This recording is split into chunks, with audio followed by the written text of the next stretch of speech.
Section में हम एक और मैकेनिज्म पढ़ रहे हैं जो कि बहुत इम्पॉर्टेंट है इन मेंटेनिंग अ बैलेंस, कि किस तरह से हमारी बॉडी में से जो वेस्ट है वो निकलता है, एक्सक्रीट होता है, किस फॉर्म में निकलता है। वो सारी चीज़ें जो हैं वो एक मैकेनिज्म है जिसको हम कहते हैं एक्सक्रीशन। और एक्सक्रीशन को ही हम डिटेल में इस सेक्शन में आप देख रहे होंगे कि वो किस तरह से अपना रोल प्ले कर रहा होता है होम्योस्टेसिस के अंदर। अब एक्सक्रीशन जो है उसको अगर हम प्रिसाइजली डिफाइन करें तो excretion is the removal of chemical waste from the body which are produced by the metabolic processes within sales.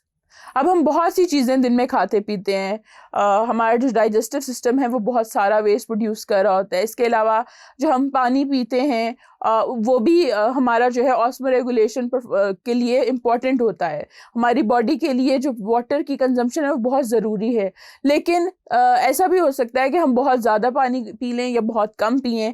उस सिचुएशन में बॉडी ने जो है अपने इंटरनल मैकेनिज्म को यूटिलाइज करते हुए कोई जो है तीसरा रास्ता निकालना होता है कि उसको मैनेज कैसे करना है। तो उसमें ये हो सकता है कि एक्सक्रीशन हो जाए कि बहुत एक्सेसिव वाटर जो है आपकी बॉडी से निकल जाए, या अगर आप डिहाइड्रेटेड हैं तो बहुत ही डाइल्यूट, तो बहुत ही कंसनट्रेटेड यूरिन जो है वो प्रोड्यूस हो और वाटर आपकी बॉडी से ज़्यादा जो है वो ना निकले। तो इस तरह की छोटी छोटी चीज़ें हैं जिसमें एक्सक्रीशन जो है वो अपना रोल प्ले कर रही होती है। अब जो हमारा मेटाबॉलिज्म है वो बहुत सारी एक्सक्रीटरी प्रोडक्ट्स जो है वो प्रोड्यूस कर रहा होता है। अब मेटाबॉलिज्म का काम ये है कि वो चीज़ों को यूटिलाइज करे और चीज़ें एंड पे जो बच जाएं, उसमें होता ये है कि यूजुअली नाइट्रोजन कंटेनिंग कंपाउंड्स होते हैं किसी भी वेस्ट में। हमारा हो गया, बर्ड्स का हो गया, और जो मरीन या एक्वेटिक एनिमल्स हैं उसमें जो भी वेस्ट बन रहा है वो नाइट्रोजन कंटेनिंग प्रोडक्ट होगी। उसमें अमोनिया हो सकती है, यूरिया हो सकती है, यूरिक एसिड हो सकता है। ये तीनों चीज़ें जो मेजर एक्सक्रीटरी प्रोडक्ट्स हैं अमंग डिफरेंट एनिमल्स वो यही हैं। अब जो एक्सक्रीटरी प्रोडक्ट्स होती हैं उनका एक ख़ास जो है रिलेशनशिप होता है with the habitat of that particular organism, कि वो ऑर्गेनिज्म रह किस जगह पे रहा है। अब रहने का एज सच एक्सक्रीशन से ताल्लुक डायरेक्टली नहीं है, बट रहने का ताल्लुक अवेलेबिलिटी ऑफ वाटर से है, कि ऐसे एनिमल जो एक्वेटिक एनवायरनमेंट में रह रहे हैं उनके पास बहुत एक्सेसिव अमाउंट्स ऑफ वाटर मौजूद हैं। जो डेजर्ट्स में रह रहे हैं उनके पास वाटर बहुत स्कार्स है, तो उनकी एक्सक्रीटरी प्रोडक्ट जो है वो इसी हिसाब की होगी कि जो एक्वेटिक एनिमल्स हैं उनकी जो एक्सक्रीटरी प्रोडक्ट है उसमें बेतहाशा वाटर कंजम्पशन जो है वो हो भी जाए तो it's not a problem because they are living in the water. जबकि जो डेजर्ट एनिमल्स हैं उनकी जो एक्सक्रीटरी प्रोडक्ट है वो ऐसी होनी चाहिए कि जिसको बॉडी से रिमूव करने के लिए कम से कम जो है वाटर कंजम्पशन हो, ताकि उनकी बॉडी से ज़्यादा वाटर लॉस ना हो। अब ये जो तीन एक्सक्रीटरी प्रोडक्ट्स हमने पढ़ी थी, ammonia, urea and uric acid. Ammonia जो है उसमें वो एक्वेटिक जो एनिमल्स हैं उनका एक्सक्रीटरी प्रोडक्ट है। जो हमारे पास यूरिया है वो एक्वेटिक और टेरेस्ट्रियल दोनों में आ जाता है डिपेंडिंग अपॉन द रीजन। और जो यूरिक एसिड है वो सोली जो है वो टेरेस्ट्रियल एनिमल्स का या टेरेस्ट्रियल ऑर्गेनिजम्स का जो है एक्सक्रीटरी प्रोडक्ट है। अब अमोनिया आता है सबसे पहले। तो अमोनिया क्या है? It's a highly toxic compound. वो टॉक्सिक क्यों है कि अगर वो कंज्यूम हो जाए या वो बॉडी के अंदर रह रहा हो तो it raises the pH of the body fluids. और आपको पता है कि पीएच का बैलेंस होना आपकी बॉडी के अंदर आपकी उसकी प्रॉपर फंक्शनिंग के लिए बहुत ज़रूरी है। इसके अलावा आपके जो कुछ मेम्ब्रेन ट्रांसपोर्ट फंक्शंस हैं कि किस तरह से डिफरेंट मेम्ब्रेन्स में से different ions, different proteins transfer होती हैं, वो सारा जो सिस्टम है वो भी शिफ्ट हो सकता है, वो भी अफेक्ट होता है because of the presence of ammonia.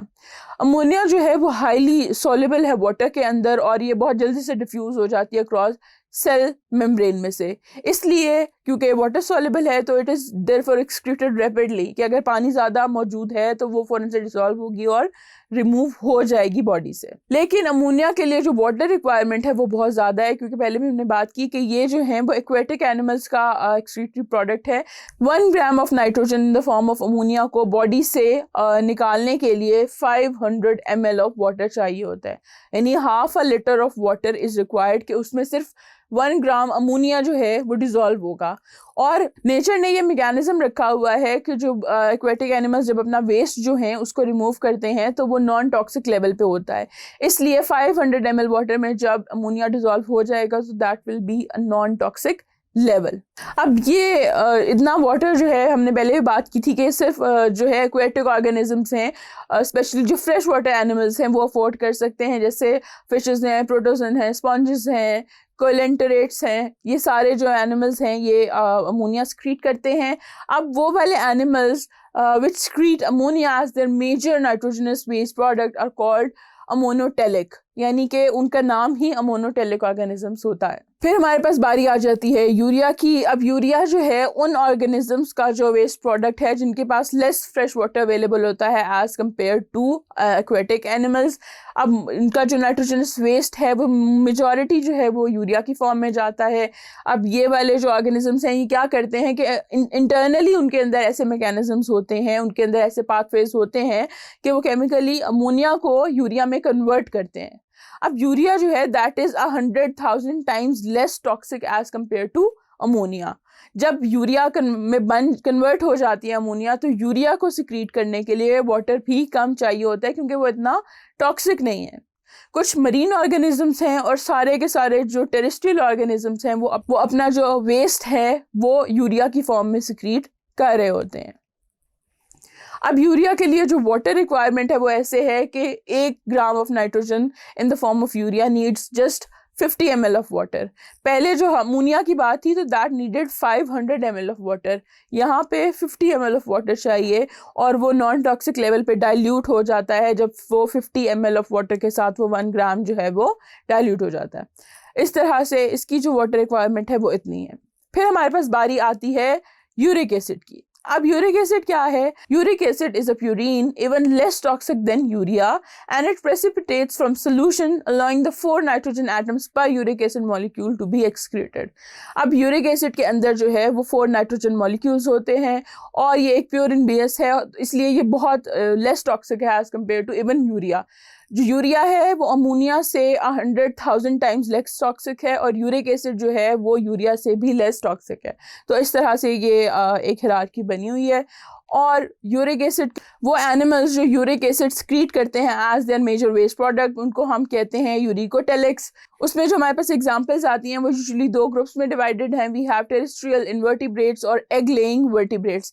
Egg laying vertebrates में एग लेइंग मैमल्स भी आ जाते हैं और टेरेस्ट्रियल इनवर्टिब्रेट्स जितने भी हैं वो सारे के सारे यूरिक एसिड की फॉर्म में अपना वेस्ट रिमूव कर रहे होते हैं। अब यूरिक एसिड के लिए जो वाटर रिक्वायरमेंट है वो ऐसे है कि 1 gram of nitrogen in the form of uric acid needs only 1 ml of water.